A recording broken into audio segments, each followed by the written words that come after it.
Hey everyone, and welcome. Today, we're jumping into a topic you've definitely heard of, diabetes. It affects hundreds of millions of people around the globe. But what's actually going on inside the body when someone has it? We're going to break it all down, piece by piece, so it makes perfect sense. Let's dive in. So let's start with a number, just to get a sense of the scale here. 537 million. That is the number of adults worldwide who are living with diabetes right now. I mean, that's just a staggering figure, right? It's more than the entire population of the United States and Canada combined. So yeah, understanding this is a pretty big deal. We hear the word diabetes all the time, but what does it really mean on a biological level? You know, when you hear that someone's body isn't processing sugar correctly, what's actually breaking down? That's the big question we're going to answer today.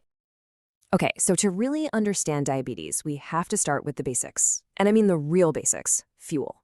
Just like your car needs gas to run, your body needs energy to do literally everything, from thinking to breathing to walking across the room.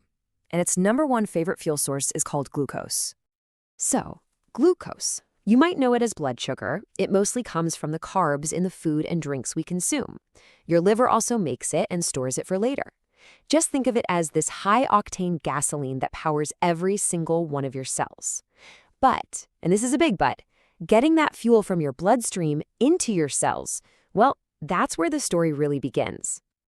Now, you've got all this amazing fuel, this glucose, circulating in your blood.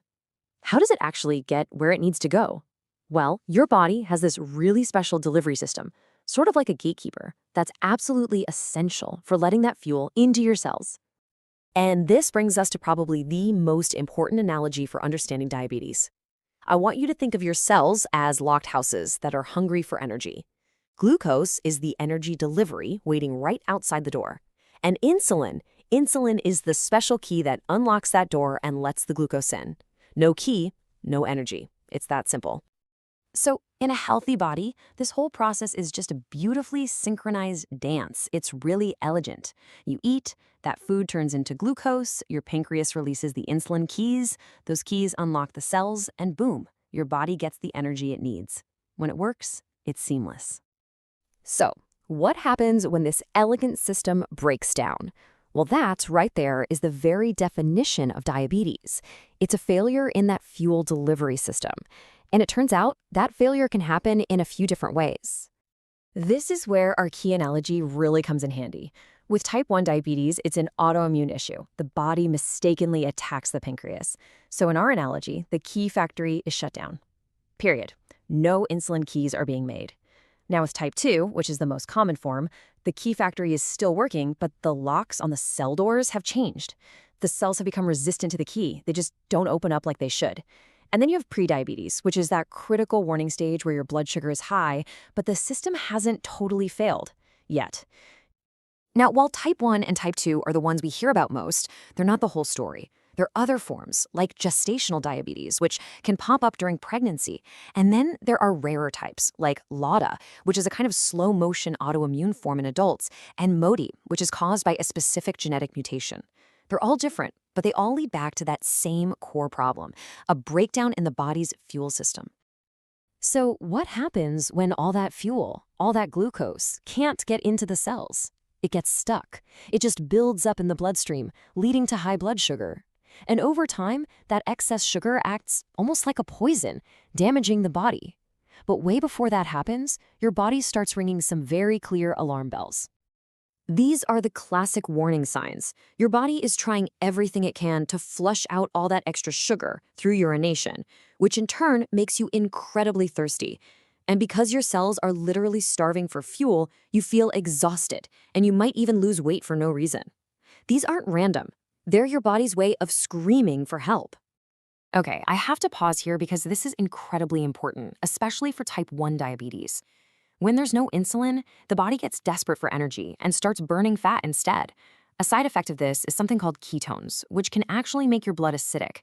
This condition is called diabetic ketoacidosis, or DKA, and it is a full-blown medical emergency.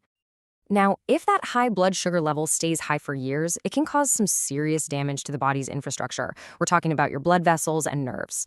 This can lead to some really serious long-term problems, affecting everything from your heart and kidneys to your eyes and feet. It's why managing diabetes is just so critical.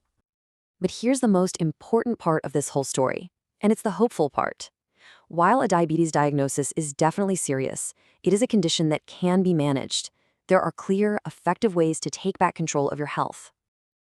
Good management really stands on these 4 pillars. First, monitoring your blood sugar so you always know what your levels are. Second, using medication or insulin to help out that fuel system. Third, a healthy diet, paying attention to carbs. And fourth, regular physical activity. Exercise is huge. It can actually help make your cells more sensitive to insulin again. Altogether, it's a powerful strategy. And what about prevention? For type 2 diabetes, the science is really clear. The same lifestyle choices that help manage diabetes can also dramatically lower your risk of ever getting it in the first place. These are powerful, actionable steps that anyone can take, starting today. And that leads us to the single most important takeaway. A diagnosis isn't the end of the story. It's a new chapter. As the Cleveland Clinic says, it's a life-changing event for sure. But it absolutely doesn't mean you can't live a happy, healthy, and fulfilling life. It takes work, but it is so possible. So that leaves us with one final thought. Whether you're managing this condition yourself, trying to prevent it, or maybe you're supporting someone you love, progress always comes from those small, consistent actions. The question isn't about some huge, perfect overhaul tomorrow. It's about right now. What's one step, just one, you can take for your health today?